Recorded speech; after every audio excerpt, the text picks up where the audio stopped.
सतगुरु के साधु निवाजी प्यारी साध संगत जी, प्यार और सत्कार से कहना धन निरंकार जी।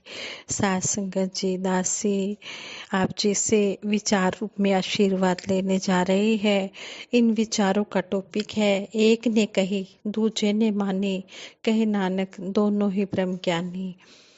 सतवचन आपस में प्यार और विश्वास पर आधारित होता है। साध संगत जी, सतवचन अपने आप में एक ऐसा शब्द है जिसमें निरोल पवित्रता झलकती है। सत प्लस वचन, सतवचन यानी सत्यवाणी। सतवचन का उच्चारण भी हो और सतवचन करके इसे अमल में भी लाया जाए तो यह आपसी तालमेल का एक सुखद वातावरण पैदा करता है। सत्य या निरंकार प्रभु परमात्मा है। सतगुरु जब इसे अपने वचनों द्वारा प्रकट करता है तो गुरसिक इसे खुशी खुशी एक्सेप्ट कर अपने जीवन में अपना लेता है। इसी पल को कहा गया है कि एक ने कही दूजे ने मानी, नानक कहे दोनों ब्रह्म ज्ञानी। सतगुरु सर्वकला संपन्न ब्रह्म ज्ञानी होता है। जब कोई प्राणी इसे शिरोधार्य करता है, सतवचन कर अपना लेता है तो वह भी ब्रह्म ज्ञानी हो जाता है। इसे पावन गुरबाणी में भी कहा गया है कि माए सत सत सत, हरे सत सत सत साधा, बचन गुरु जो पूरे कहियो, मैं छीक गांठरी बांधा। सतगुरु के हर वचन को गुरसिक सत वचन कर अपने जीवन में अपनाता चला जाता है और ब्रह्म ज्ञान को जीवन में धारण करके ऊंची अवस्था प्राप्त करता है। वह छल कपट ईर्ष्या द्वेष ऊंच नीच अपने प्राय लोभ लालच के भाव से ऊपर उठ जाता है। ब्रह्म ज्ञान हो जाना और ब्रह्म ज्ञान की ऊंची अवस्था प्राप्त करना दोनों अलग अलग हैं। सतगुरु के प्रति सतवचनी होकर ही यह अवस्था प्राप्त होती है। सतगुरु का हर वचन सत्य होता है और इनके हर वचन को सत वचन करने से ही जीवन में सफलता मिलती है। जैसे संपूर्ण हरदेव बानी में भी लिखा है, मुख उजला कर जाता जो गुरसिक सतवचनी है, कहे हरदेव की प्रीत निभाता जो गुरसिक सतवचनी है। गुरसिक गुरु के वचनों पर फूल चढ़ाता है। गुरु से ना नुकर करना उसको आता ही नहीं। वह हमेशा गुरु मर्यादा में रहता है और अपने इन्हीं गुणों के कारण गुरु का प्यारा बना रहता है। एक बार एक मीटिंग में अनेक महात्मा मिशन के प्रचार प्रसार के लिए अपने अपने सुझाव दे रहे थे, पर उस समय परम पूज्य प्रधान लाभ सिंह जी खामोश बैठे थे।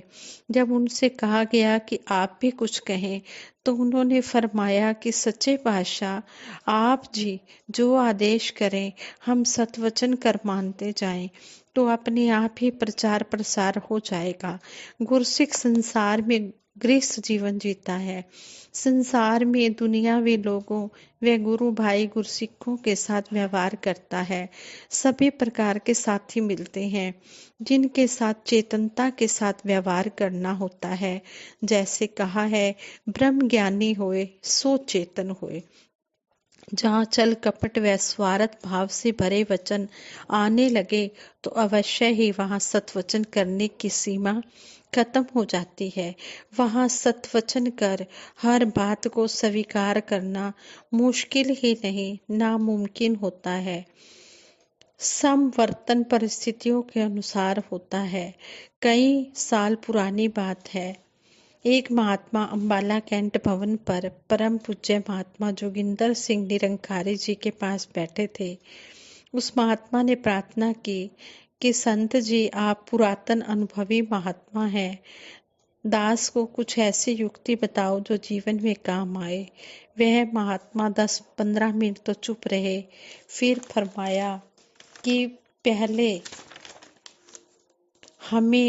पहले हम कम गिनती में थे, सारे संत सतवचनी थे, पर अब जैसे जैसे संख्या बढ़ी है इनमें स्वार्थी और छल कपट वाले लालची लोग भी आ गए हैं।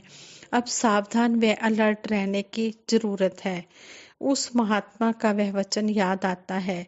जब ऐसे लोगों से वास्ता पड़ता है, वहीं पर सतवचन की सीमा खत्म हो जाती है। जहाँ भी संसार में हर बात को सतवचन किया, लोग हमारी भावनाओं का दुरुपयोग भी करने लगते हैं। वैसे तो सतवचन की कोई सीमा नहीं है। परिवार में भी जहाँ पति पत्नी बच्चे आपस में सतवचनी हैं, एक दूसरे की बात सतवचन करके मानते हैं, तो उस घर का वातावरण सुखी और शांतिपूर्ण बन जाता है। ऐतिहासिक उदाहरण देखें तो जब माता सीता जी भगवान श्री राम जी से सोने के हिरण का शिकार करने को कहते हैं, तो भगवान श्री राम जी समझाते हैं कि यह ठीक नहीं है, यह मायावी हिरण है।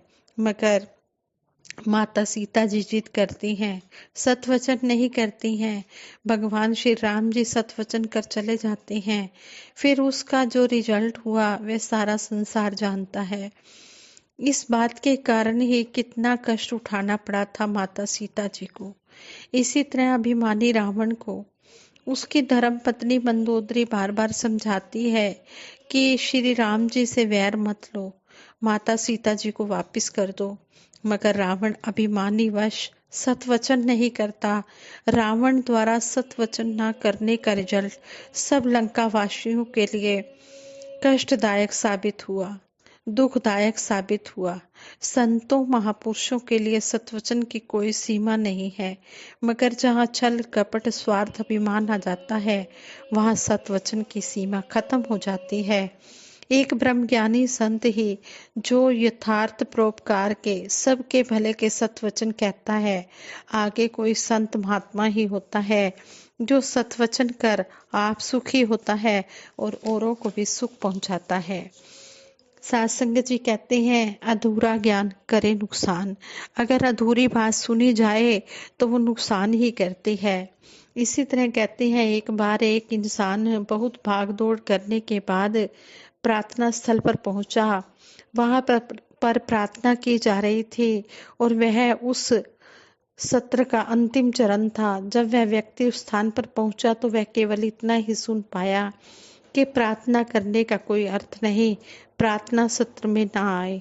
उस व्यक्ति को यह बात सुनकर बहुत अजीब लगा और उसने इस बात को सुनकर प्रार्थना सत्र में जाना बंद कर दिया।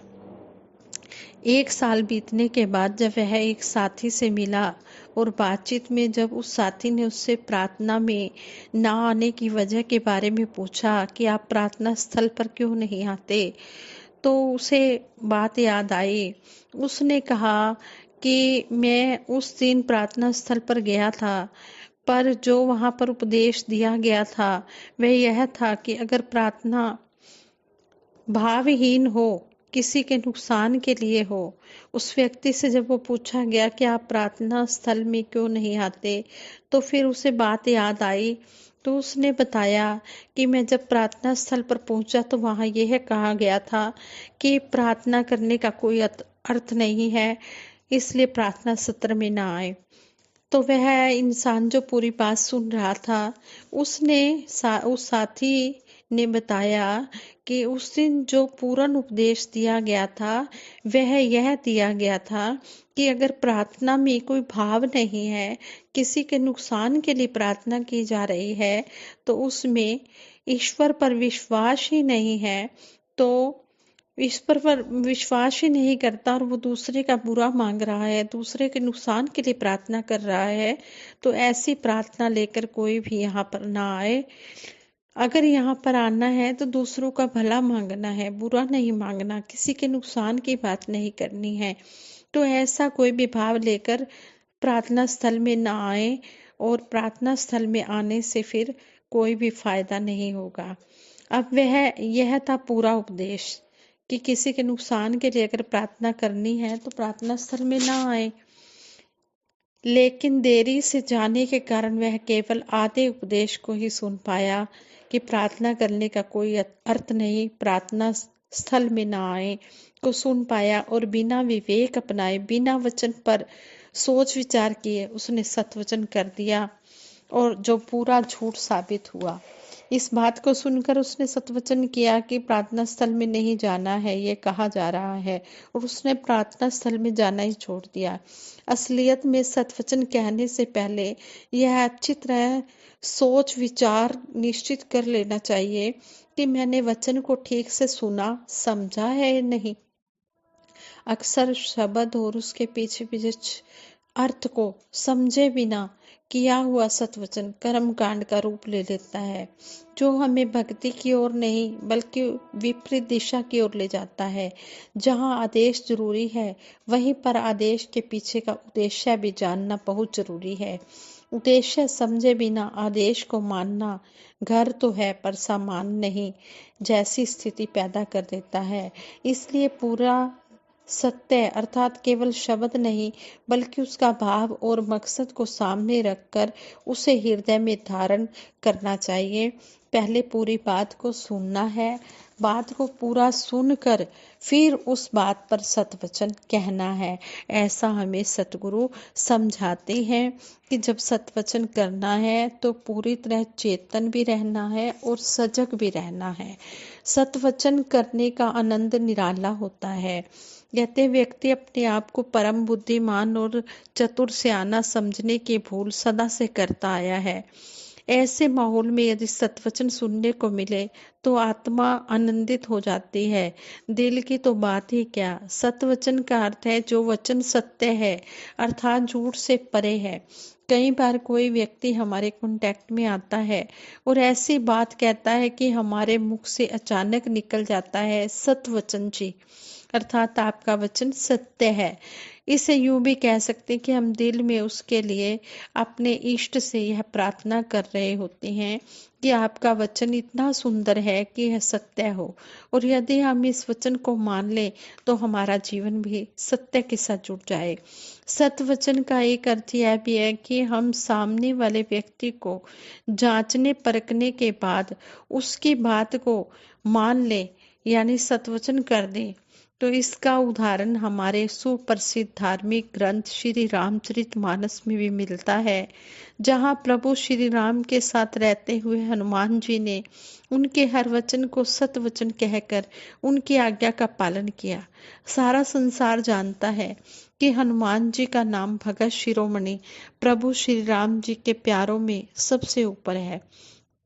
दूसरी तरफ भगवान श्री कृष्ण जी ने भी अर्जुन से बहुत सारे वचन कहे, पर अर्जुन अनेक गुणों से संपन्न होते हुए भी उन्हें सतवचन नहीं कह पाया। इतना ही नहीं, इतिहास गवाह है कि अर्जुन ने सालों साल तक उनको केवल अपना रिश्तेदार ही माना।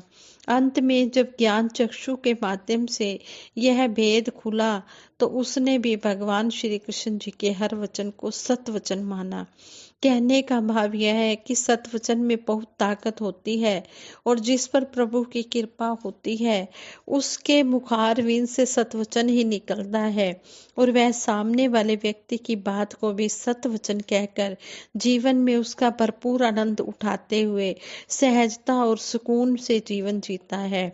यह भी एक शाश्वत सच्चाई है कि परम सच्चाई के साथ केवल वक्त का रहबर ही जोड़ सकता है। साकार रूप में जब प्रभु प्रकट होते हैं तो वह सतगुरु के रूप में अपने भक्तों व कुल संसार के कल्याण के लिए उन्हें सच्चाई का ज्ञान देकर सत वचन पर अडिग रहने की ताकत और लियाकत दोनों प्रदान करते हैं। इनके पद चिन्हों पर चलते हुए जब भगत जीवन में सत वचनों की ताकत को मान लेता है तो उसके जीवन में सहज ही आनंद रूपी अनहद नाद बजने लगता है। सच्चाई एक है, झूठ अनेक है। एक झूठ को बोलकर इंसान ऐसा उलझ जाता है कि पहले झूठ को सही सिद्ध करने के लिए वह अनेकों झूठ बोलता चला जाता है। एक तरह से वह झूठ के चक्रव्यूह में ही फंस जाता है। इसलिए सतवचन का महत्व स्वीकार करते हुए हमेशा इसका निरंकार प्रभु परमात्मा का ही सहारा लेना चाहिए। सतगुरु हमें बार बार समझाते हैं कि सतवचन करने से पहले अच्छी तरह हमने सोच विचार कर लेना है। हमें भगवान ने विवेक बुद्धि बख्शी है तो हमने पहले सोच विचार कर लेना है, फिर सतवचन कहना है।